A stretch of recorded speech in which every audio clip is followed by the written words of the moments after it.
Something that is monumental when it comes to professional wrestling is the group or the faction. A unit of people that come together for one common goal. And even though WWE's Undertaker has always been a standout character, he primarily was a solo act. Now, the Brothers of Destruction, a duo, was quality, but when he had a group in the boom period, the big three-time, the Attitude Era, the Monday Night War, it was not what I would consider, and I think it's safe to say most people wouldn't consider it a all-time classic. But with this Butterfly Effect Wrestling video, I am going to bring to light a backstage group, the Bone Street Krew, that has been friends or had been friends for, well, had been and has continued to be friends for many years. But the beautiful and challenging part about this is the collection of people is large. 8 wrestlers, 2 managers, and with that many people, you have to wonder, when would BSK have been best to bring together?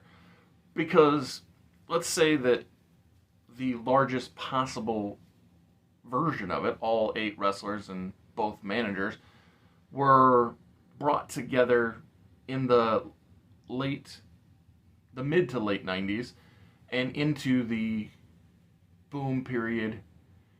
There really couldn't be a Nation of Domination if BSK was brought to the main roster in that form, because Savio Vega, Crush, and later to go on to be Kama Mustafa and The Godfather at different points in time, are all real life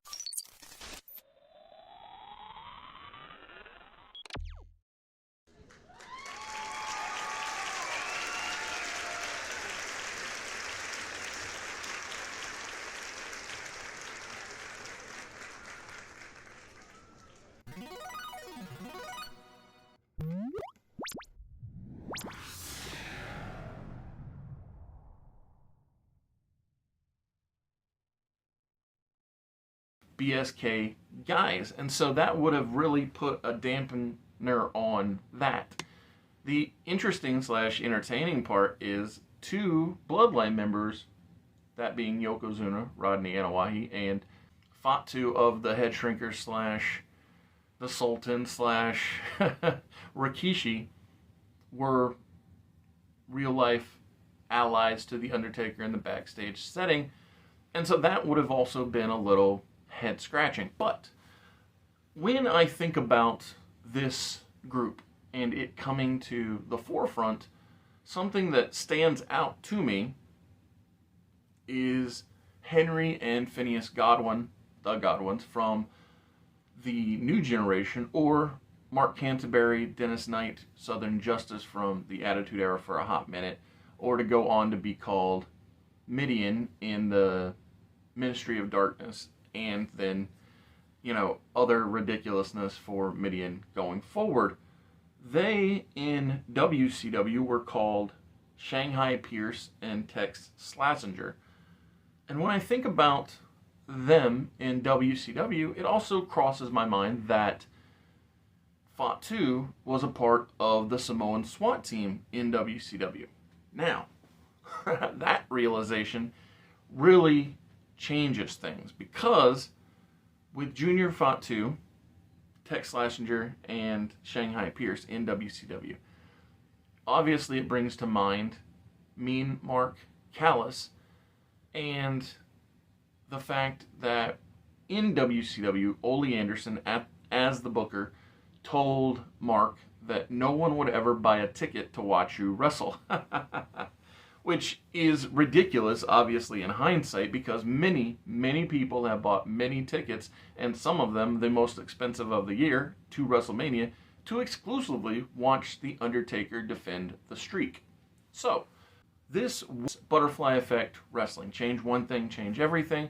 The one thing I'm changing is Ole Anderson is not the booker, not the backstage power broker when Mark Callaway shows up in WCW. And by that simple change, there is no slight of Ole telling Mark that no one would ever buy a ticket to watch him wrestle. And with that, we get to play around with the timeline just a little bit.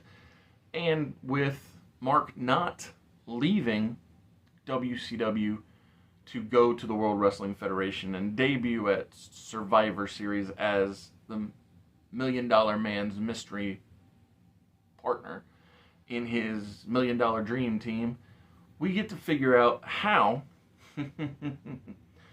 Mark could be a top guy from his debut in World Championship Wrestling, and theoretically, if treated right, maybe WCW can live past the time of its deceasing in the real timeline. But, like I said, the first things first. How do I book Mark Callaway? Instead of being mean Mark Callis, I prefer him coming in as... So, on the Indies, and before he signed with WCW, Mark had a lot of characters. He was Punisher, Texas Red, Big Red. He had all kinds of different characters that he was trying. The Commando. He was trying out all kinds of things to see what worked. But with the beauty of living in the future, we know that an Old West Undertaker is the winning formula for Mark. But I don't want to give him the name The Undertaker in WCW because, I mean, obviously, The Undertaker was a Vince McMahon idea, but the idea of the Old West, that's not an idea of Vince McMahon necessarily. And over the years, many a man has been an outlaw, and many a man has been a cowboy. But only one man in the modern age has been a hangman. That would be Adam Page. But what I'm doing is I'm going back to 1989 when Mark Callaway showed up in WCW, and I'm calling him Texas Hangman Callaway. And so he will wear not the button-up shirt from debut of his time as The Undertaker with the tie and the hat, but more of the singlet style gear that he would wear later on down the line, post American Badass Undertaker and being a wrestler's wrestler, because he wore that type of gear in the late 80s, early 90s before signing with WWF. And the thing is, with that tank top style top and the long tights, he just looks like a wrestler, like a Jim Neidhart or a Bret Hart style of gear. And that kind of gear you can easily dress up to fit the Hangman character, whether it has those Kevin Nash leg tassel things on it, like the Hangman in AEW would have, or any type of a bull rope look embroidered into the gear. And so my point is, by being Tex Hangman Callaway, he is not precisely the Undertaker, but he's more like, I see him more like a Clint Eastwood type of character, where, and by Clint Eastwood I mean kind of like the good, the bad, and the ugly type of character. Sort of stoic, definitely justice-based, and the beauty of him debuting in this way. Now, it means that Tex Slazenger can't have the first name Tex, but he could easily be Phil Slazenger if he likes the last name Slazenger, and Shanghai Pierce is totally fine, so it's, PS and SP as the tag team when it's Phil Slazenger and Shanghai Pierce type of thing. And I would give Fatu the first name Junior Fatu, because he can debut as a member of the Samoan SWAT team with Paul Lee being their manager like in real life. But when this unit comes together, I think he should have the first name Junior, last name Fatu. It should be Phil Slazenger, Shanghai Pierce, and Tex Hangman Callaway. Thank you for being here at Mr. Super Oz.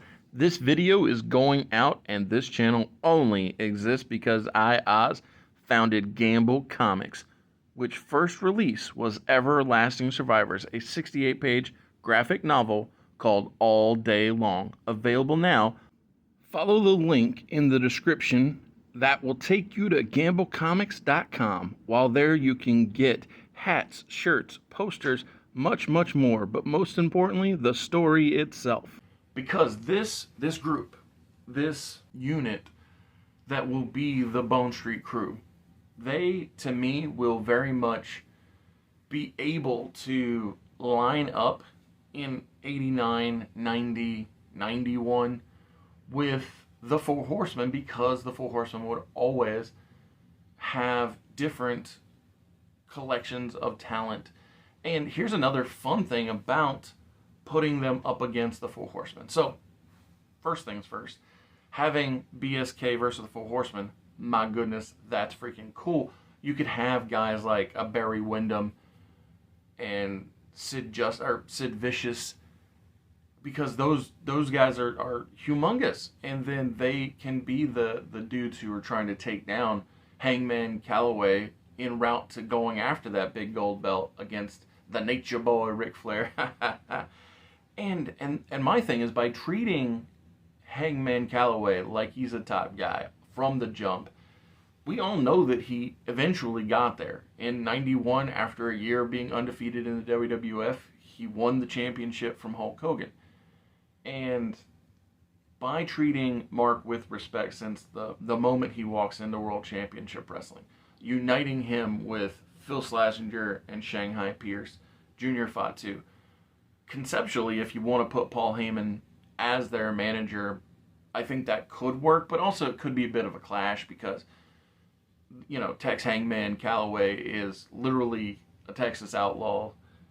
Phil Schlesinger and Shanghai Pierce are, you know, roughnecks, and Junior Fatu is, you know, a Samoan wild card, with Paul Heyman being the you know, the New York based, the slick talking guy on the cell phone. Maybe he doesn't fit, but perhaps he could be with the unit for a short time to turn on them and have that be the formation of the Dangerous Alliance. Like, legitimately, that could work, because the Dangerous Alliance has Ravishing Rick Rude, who is a big guy who could be believable going up against, you know, Hangman Callaway.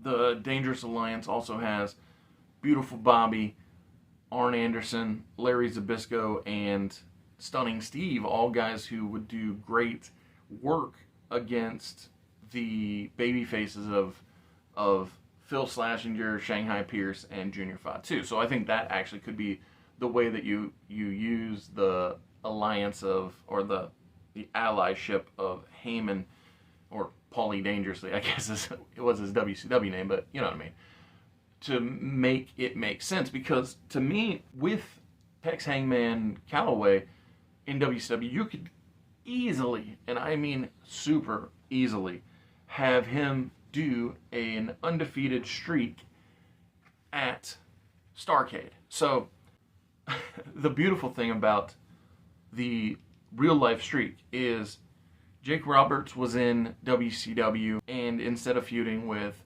Sting over a coal miners club, have him, Jake Roberts, who cuts great promos, sinister, nefarious promos, against the large and in charge, tip-top guy, big gold belt wearing Hangman Callaway.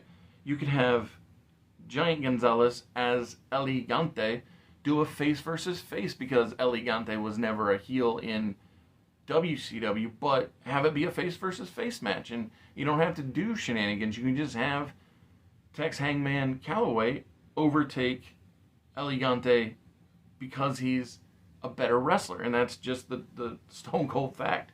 Instead of the Undertaker taking on Diesel, you could have either the massive Oz with the blonde flat top, or Vinny Vegas if he was treated more seriously. See, because that's the thing about many of the WCW guys, is the characters weren't treated with the same weight in WCW as they would later become treated in the WWF. And so if, whether it be Vinny Vegas or, I mean, certainly not Master Blaster, but if it's Vinny Vegas getting treated seriously and or the Massive Oz being treated seriously, those could all work.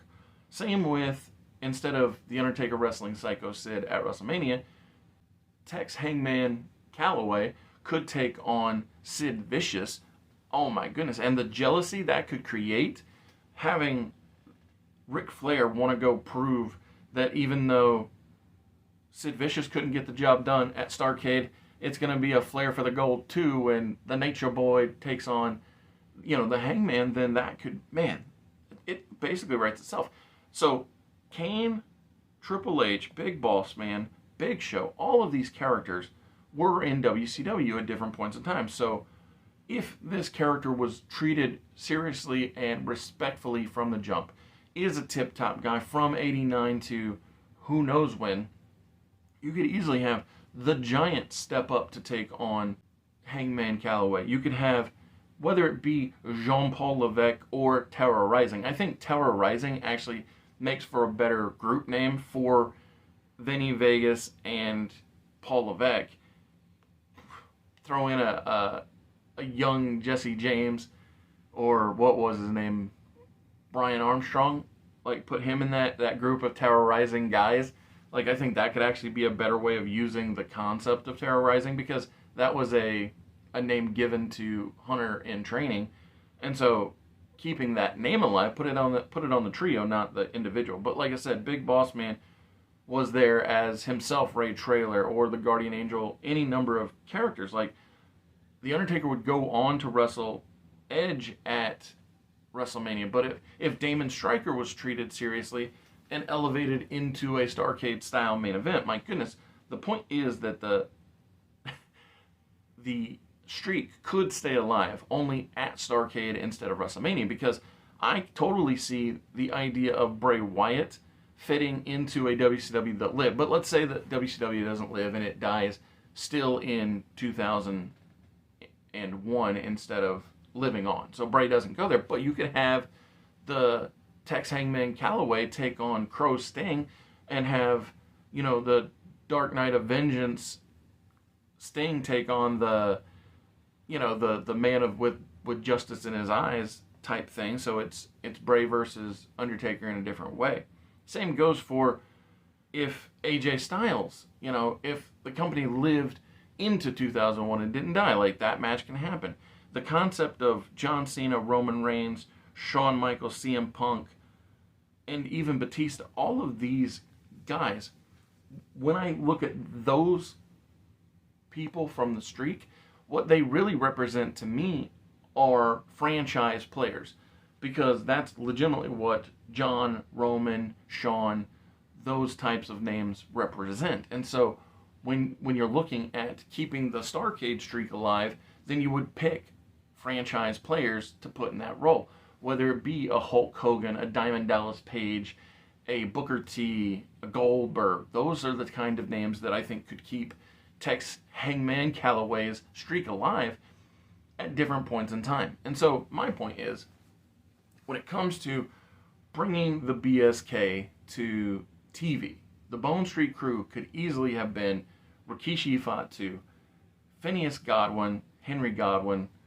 and The Undertaker. But I just find it so much more interesting if the group comes together in WCW as opposed to the WWF/WWE, because while there was a lot of time frames that could have worked in the WWF, I have this love and affection for WCW, and the possibilities basically feel endless of ways to have kept it alive and been respectful toward it, because I just think that company, to me, was the concept of tradition and respect. And because of that, I always like the idea of finding a way to keep its legacy alive. And I think that treating Mark Callaway respectfully instead of very disrespectfully, the way that Ole Anderson said that nobody would ever buy a ticket to watch him wrestle, I think that's the key component to, or a key component to making the Undertaker character never happen, but the Bone Street Krew come together in World Championship Wrestling. Thanks for tuning in. This was a fun exercise on how to bring a real life backstage friend group to the front of the camera, because the thing about the BSK, whether it be Brian Adams, Crush, like I said, Savio, Godfather, the Godwins, so many guys there, they were happy people. Like I said, Yoko, the list goes on. And Fuji and Paul Bearer, come on now. Everybody finds those guys to be fun and exciting. So thanks for tuning in. Have a great one. Bye.